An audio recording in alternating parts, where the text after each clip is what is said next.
This is the jackhammer, and this is also a strong braided leader, but it's again like a scissor, and it cuts down on the bottom layer of the weeds. Right.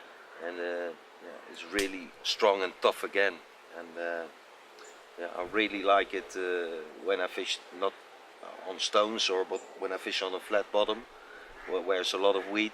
It cuts down all the weeds. So that one sinks. That yeah, really this sinks, one sinks really well. Okay. When you feel the texture of the Yeah, you braid line, you feel Yeah. it's really tough and strong very and very abrasive. strong. Yeah.